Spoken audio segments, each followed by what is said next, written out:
Forever group અને શિવસેના દ્વારા ભુજમાં ગણેશ ઉત્સવમાં આજ રોજ ગણપતિજીને સ્થાપન કરાયું।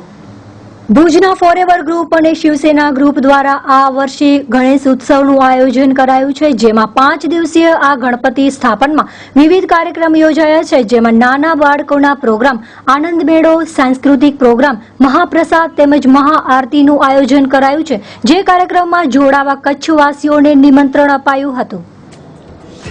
ફોરેવર ગ્રુપ તથા શિવસેના આયોજિત ગણેશ ઉત્સવ 2016 પારેશ્વર ચોક કબીર મંદિર સામે ભુજ કચ્છ ત્રીજું ગણેશ મહોત્સવ વર્ષ 2016 જાહેર આમંત્રણ શ્રી સિદ્ધિવિનાયકની અસીમ કૃપાથી ફોરેવર ગ્રુપ દ્વારા ગણેશ ઉત્સવ બીજું વર્ષ પૂર્ણ કરી ત્રીજા વર્ષનું શુભ આયોજન કરવામાં આવેલ છે, જેમાં દેવાધિદેવ મહાદેવ પુત્ર શ્રી ગણેશ રાજગાદી ઉપર બિરાજમાન અને તેમનું રાજમહેલ જેવા નયનરમ્ય દ્રશ્યોનું સર્જન કરેલ છે।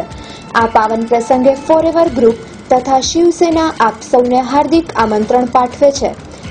નિમંત્રક ફોરેવર ગ્રુપ પરિવાર ભુજ, શિવસેના પરિવાર ભુજ। મારું નામ કેડી જાડેજા। આજે અમે ફોરેવર ગ્રુપ તથા શિવસેના દ્વારા ત્રીજા વર્ષનું આપણે ગણેશ ઉત્સવનું જે અમે સ્ટાર્ટઅપ કર્યું છે, આજે અમે વાજતે ગાજતે પીડી હાઈસ્કૂલ પાસેથી ગણપતિ મહારાજની અહીંયા પ્રજરામણી કરી છે અને સવારે બધા ગ્રુપના જે શિવસેનાવાળા છે અને ફોરેવર ગ્રુપવાળા છે તો બધા ફેમિલી સાથે વાજતે ગાજતે ગણપતિ મહારાજને આખા શહેરમાંથી રવાડી સાથે અહીંયા લઈ આવે। અમારો 5 દિવસનો પ્રોગ્રામ છે, 5 તારીખથી લઈને 9 તારીખ સુધી, અને રોજ રોજ અલગ અલગ પ્રોગ્રામ છે, જેના અંદર બાળકો માટેના પ્રોગ્રામ છે।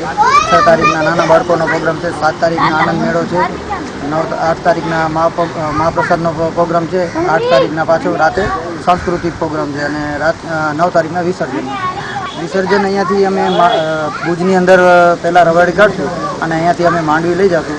ભુજની અહીંયાથી ફર્સ્ટ મહાઆરતી કરી અને માંડવી લઈ જઈશું। માંડવી કોડાય પુલ અમારે ત્યાં માંડવી શિવસેના દ્વારા ત્યાં સ્વાગત કરવામાં આવશે અને લાસ્ટમાં અમે ત્યાંથી માંડવી દરિયા કિનારે અંદર વિસર્જન।